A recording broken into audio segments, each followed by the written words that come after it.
And then Bob dropped the bombshell. Clear out your room. Next month, when my mother gets discharged from the hospital, I'm bringing her straight to this house. Living together might make household chores easier, but it also meant I'd have to face my mother-in-law every day and endure her constant snide remarks. I felt devastated, realizing he was determined to go through with this no matter what I said. Arguing with him would be pointless. Years of experience had taught me it was better to act quietly, without raising suspicion. Bob left the house that day, pleased with himself, completely unaware of what I was planning. Everything's going according to my plan, I thought. It was almost laughable in its simplicity. A few hours later, after tidying up and taking a short break, my phone rang. Bob's frantic voice came through the line. Hey, what the heck? The house is empty. My name is Catherine Rose. I'm 45 years old, a working mother, and a manager at a publishing company. I have a husband and 2 kids, a picture of the typical American family. When I first got married, the idea of balancing work and family was still new. Back then, most women were expected to quit their jobs and stay home. Bob, however, allowed me to keep working. In return, I gave my all to my job, to raising the kids, and to managing the household. But lately, I've been stretched to the breaking point. My mother-in-law, Mary, has never approved of me working. She criticizes me constantly. When are you going to stop this nonsense? You're such a terrible wife. Back in our day, a woman's duty was to her home, not a job. I've always worked hard in both my career and at home, thinking of it as repaying Bob for his support. Thankfully, my children noticed my efforts and began helping. My daughter took on the laundry and ironing. My son handled the bath and filled the tub every evening. By the time I got home, all I had to do was cook and clean up. I was deeply grateful to them. Bob, on the other hand, never lifted a finger. Whenever I asked, his answer was always the same. Catherine, I let you keep working, didn't I? Now you want me to do chores too? Quit trying to dump your duties on me and play the victim. And every time Mary backed him up, she'd call me, lecturing. Bob's the breadwinner of the family, and you want him to do housework? Shame on you. This is why women shouldn't work. You should be grateful I even let you keep that job. Her criticisms became nightly phone calls, so constant and sharp that my kids started making excuses to hang up on her. I kept wondering, why the hostility? I was already juggling career, kids, and chores. What more could she possibly want from me? The stress was suffocating, and the only comfort I had was knowing my kids were firmly on my side. The truth is, the root of all this tension lies in Bob's salary. His pay has always been on the low end. He struggled to find work and eventually got hired at a small company through a family connection. Instead of working hard to prove himself, Bob settled. He never sought promotions or better opportunities. Raises came only with seniority, and his bonuses were the bare minimum. Meanwhile, my company was a large, stable corporation with solid benefits. I worked hard, climbed the ladder, and became a manager, handling major contracts. Naturally, my salary far surpassed Bob's. I even covered the kids' expenses, saving for their college funds with my paycheck. Looking back, I realized something startling. During both of my parental leaves, when I had no income, it felt like we were living off my savings alone. Bob's paycheck was never enough. Recently, I confirmed my suspicion by reviewing my bank book. Rent, utilities, groceries, school fees, all of it had come from me. Bob hadn't contributed a single cent. His salary was blown entirely on hobbies and pocket money for his mother. For years, I believed I owed him gratitude for allowing me to work. But now, it was clear, I was the one carrying the family, financially and otherwise. If I left with the kids, what would happen? If I handed Bob my bank book and told him to leave, would he still cling to his claim of being the breadwinner? His favorite line echoed in my head. I'm the one supporting this family. If you don't like it, leave. But the truth was exactly the opposite. I was the one supporting us. Did he genuinely not realize that? Or was he just clinging to a lie he told himself and his mother? I often wondered, if Mary knew the truth about our salaries, would she still treat me with contempt? Or would she turn on Bob, seeing him for what he was? The thought of her cozying up to me was unbearable, so I hoped she never found out. Then came the accident. Mary slipped at home. injuring her foot badly enough to require hospitalization and therapy. With my father-in-law long gone, she had no one else. One of us would have to care for her. When I tried to explain my work commitments, she dismissed me outright, demanding attention as if I had nothing else to do. I decided to step back and let Bob handle his own mother. But when I asked him to take responsibility, his reaction was instant and infuriating. "Why aren't you looking after Mom? I'm working too, you know." Despite being her son, he pushed everything onto me.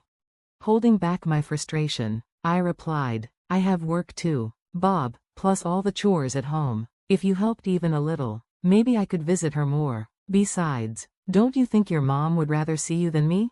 It's common for a mother-in-law to vent her frustrations on her daughter-in-law, but deep down, I knew this situation was spiraling into something bigger.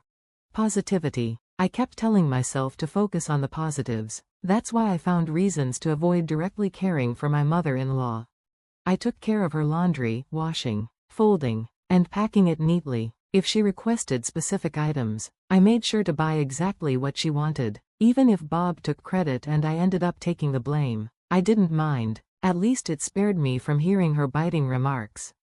Thankfully, my instincts seemed right. My mother-in-law greeted Bob with a wide smile every day. For her, nothing compared to the joy of being adored by her son. Having him around was clearly more satisfying than dealing with me, the daughter-in-law she loved criticizing. She eagerly waited for Bob's return from work, chatting happily with him and handing him shopping lists. Ever since her first hospital stay, she hadn't bothered to call me directly. Watching their cheerful interactions, I could tell Bob felt like a dutiful son. Even when he came home late, he passed me her laundry and shopping lists without complaint, though often with sarcastic jabs. Still, that arrangement allowed me some peace. At night, I would mutter to myself, "I just don't want to hear her complaints. I just want a little peace." But my mother-in-law's injuries worsened with age, and she often skipped rehab despite my efforts to arrange it, through Bob. Instead, she sat happily in her hospital room, waiting for him. I was the one running errands, doing laundry, and fetching her snacks, while she basked in her son's presence. Not having to see her every day was a relief, but the endless requests wore me out. Shopping alone became exhausting. Then came her shocking request. She told Bob she could no longer manage on her own and asked him not to leave her alone. Without consulting me, Bob immediately suggested she move in with us. Soon after, he delivered the verdict. "Mom's moving in next month. Clear out your room." From a practical standpoint, it made sense, but I knew what it really meant: endless nagging, criticism, and no escape. Bob acted as if the decision was final. "I understand," I replied quietly. There was no point arguing. From years of experience, I knew better than to fight him head-on. Instead, I began to plan.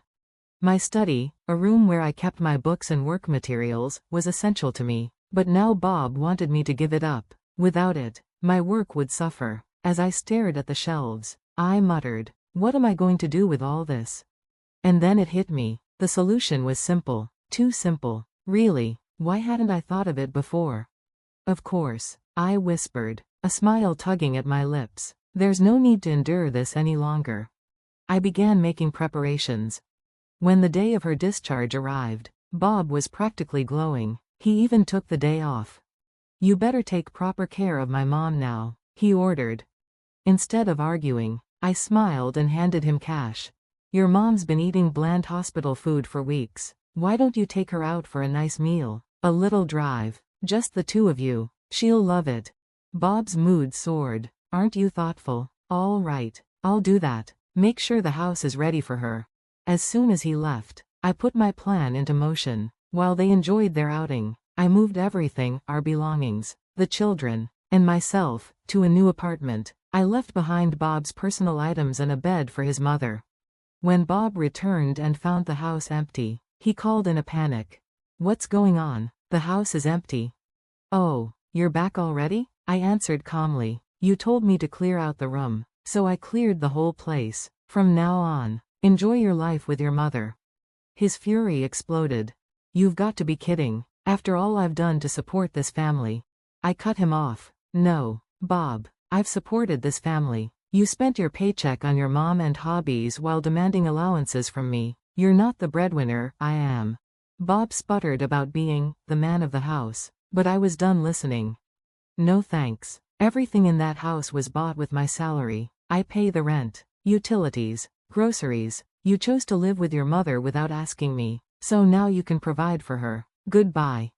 He finally realized. Wait, are you saying the rent? But I hung up and blocked his number, along with my mother-in-law's.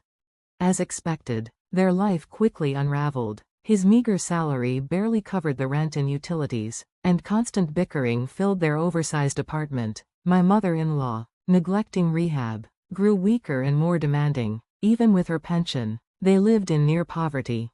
Meanwhile, I built a new life. With a stable income, I rented a spacious apartment where each of my children had their own room. My study was intact. Without Bob's wasteful spending, money stretched further.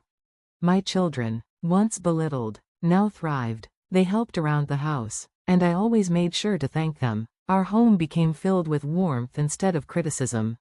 I filed for divorce. My lawyer dismantled Bob's claims of being a provider, exposing his financial and verbal abuse. I kept custody of the children, waived alimony and child support, and retained everything I had earned. At last, I was free. Today, I step forward with determination for my work, my children, and our future.